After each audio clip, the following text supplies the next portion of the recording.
Much of Oklahoma's history is detailed within the lines of the map that define its current borders, both with other states and within itself. In the 19th century, the federal government embarked on a series of forced resettlements of Indian tribes from the eastern United States into reservations within what is today Oklahoma. Many of these reservations still exist today as the sovereign lands of these tribes in eastern Oklahoma. The proposed state of Sequoia would have combined these areas into a new state. That idea was eventually abandoned, and the two halves of the territory would combine to form the 46th state of Oklahoma in 1907. In western Oklahoma, a different story unfolded. The Panhandle area was originally part of Texas, but was given up in 1850 in order to join the Union as a slave state as agreed in the Missouri Compromise. Greer County was a disputed region with Texas and Oklahoma claiming different rivers as being the true boundary. A Supreme Court decision awarded the land to Oklahoma. The Cheyenne-Arapaho Reservation was established in the west central part of the state. North of there, the Cherokee Outlet was designated for that tribe's use, but it was not extensively used by the Cherokees and ended up being taken back by the federal government as a response for the Cherokees' support for the Confederacy in the Civil War. The unassigned lands in central Oklahoma, along with the Cherokee Outlet, were the locations of a series of land runs in early Oklahoma history, the most notable being in 1889 that settled the area of what would later become the capital, Oklahoma City.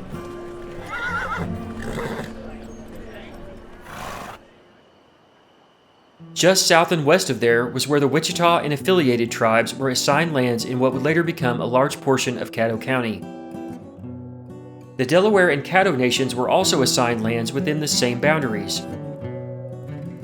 This system of shared reservation of more than one tribe would continue south of the Washita River, where the Kiowa, Comanche, and Apache tribes were assigned lands as they were driven northward from Texas. Later, the Chiricahua Warm Springs Apache tribe, also known as the Fort Sill Apache, were given lands in the same area. Modern Caddo County lies at the confluence of these two tribal areas, separated by the Washita River. In 1901, the county was opened for settlement when the federal government paid the various tribes money in exchange for them reducing their land holdings and dissolving their formal reservations, thus opening thousands of acres up for newcomers. Owing to the large population of Native Americans in these areas, an Indian agency was established in Anadarko, the county seat of Caddo County today. Among other functions, the Indian agency coordinated all land sales and transfers between Indians and the new settlers. Of the 7 tribes in Caddo County, 3 maintain their headquarters in Anadarko today, while the other 4 are in nearby towns. The National Hall of Fame of Famous American Indians is an outdoor museum and park in Anadarko that commemorates the achievements of 41 different people from tribes around the country.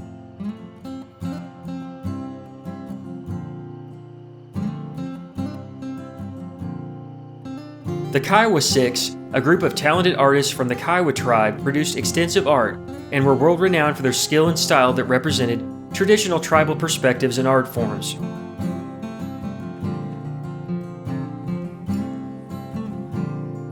Stephen Mopope, who was one of the 6, painted a series of murals that adorn the post office building in Anadarko, which formerly housed the Indian Agency.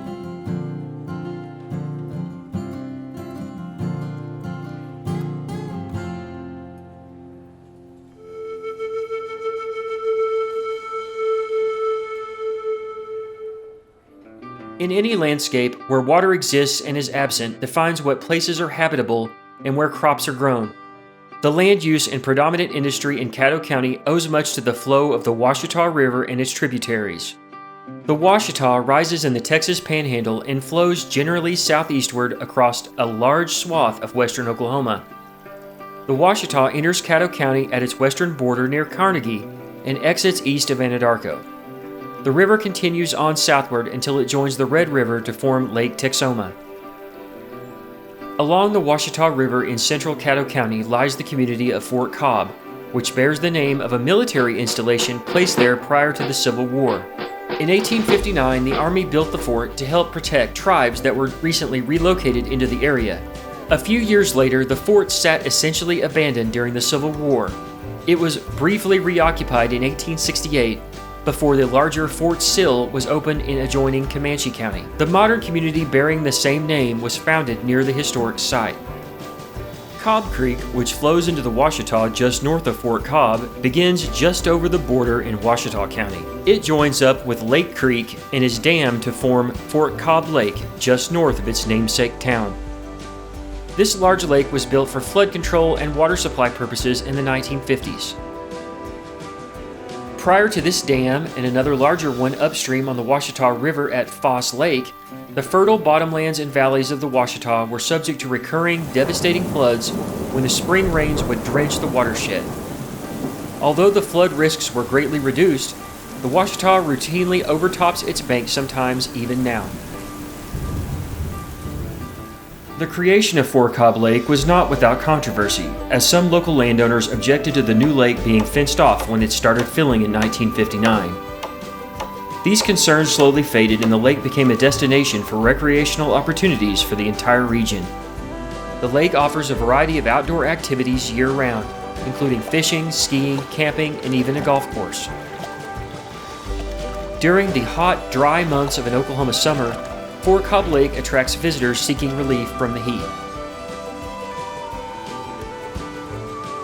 The flooding that occurs on the Ouachita nourishes and renews the land along the river and makes it possible for agriculture to dominate the economy throughout the county.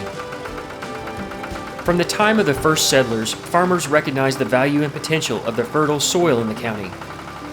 Early in the county's history, broomcorn, cotton, and wheat were grown all along the river and its tributaries. Later, peanuts became an important crop in the northern half of the county, especially as large-scale irrigation was made possible using the abundant groundwater available from the Rush Springs aquifer. Another important development in the growth of Caddo County was the coming of the railroad. Oklahoma's peculiar development with the staggered settlement of regions and the issue of tribal reservations at times hampered expansion compared to other states. But as the settlers moved in, products had to be shipped out, and the railroads built lines to satisfy the demand. The Chicago, Rock Island, and Pacific Railroad was especially instrumental in Oklahoma history, and so too with Caddo County's history. With one of their first lines in the state running through adjacent Grady County at Chickasha, a line was built through the middle of the county, largely following the river. The Rock Island also built a line northward to connect to their major east-west route at Bridgeport. This line was abandoned in 1939. The railroad proved vital to helping these areas develop, but the Rock Island's fortunes took a turn for the worse, and the company declared bankruptcy in the 1980s. The demise of the company led to most of its lines being sold to other companies, with the Union Pacific purchasing a portion of the line in eastern Caddo County. The rest of the line going west was abandoned, although you can still see the remnants of it in many communities, especially if you examine how the towns were laid out, basically springing up from around the depot. The advent of large-capacity trucks and better paved roadways meant that the railroads could not compete any longer. The Rock was not the only railroad to serve the county.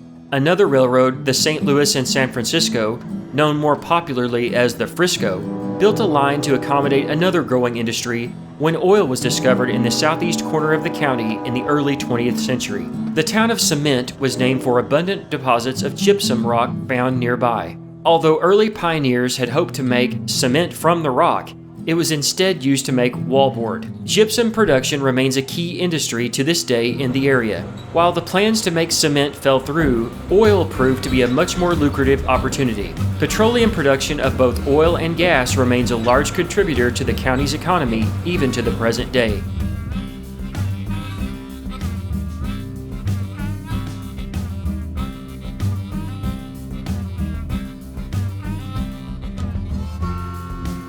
The nearby town of Cyril at one time had a large refinery operation which began in the 1910s to process the oil from the cement oil fields.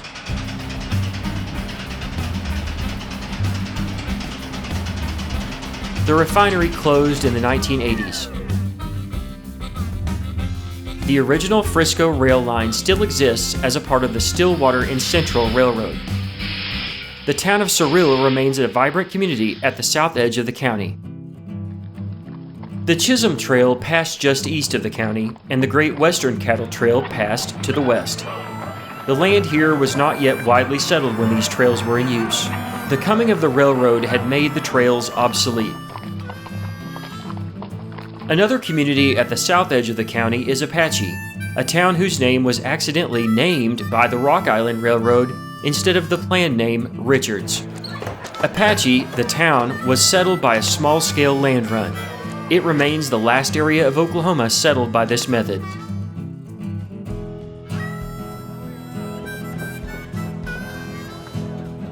While the cattle trails are long gone, cattle production remains a principal industry in this area. Although some of the railroads have come and gone, agriculture today remains the foundation of Caddo County. Wheat remains a crop grown widely throughout the area, especially on land that cannot be irrigated. Cotton was at one time king. It was raised on both dry land and irrigated areas, with cotton gins being built in nearly every town in the county. Carnegie, located at its western edge, had 3 cotton gins even up until the 1980s.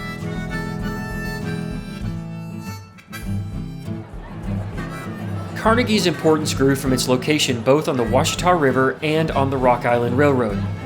It was founded in 1903 and was known as the busiest town on the Rock Island. Like most of the county, its economy relies mostly on agriculture.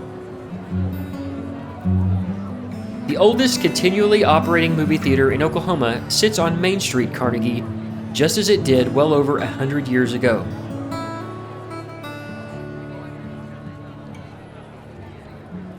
The Liberty Theater's history predates the advent of sound in movies, and the historic auditorium features an orchestra pit at the front, where musicians would accompany the silent films with the music they played live. The Kiowa tribe has its headquarters in the town as well. The tribe hosts an annual powwow for 3 days ending on the 4th of July that draws performers from the entire nation. It's a tradition that's been going strong for well over 100 years.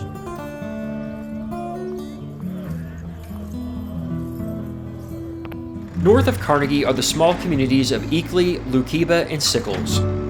This area of the county produces many crops, but peanuts are widely cultivated as well.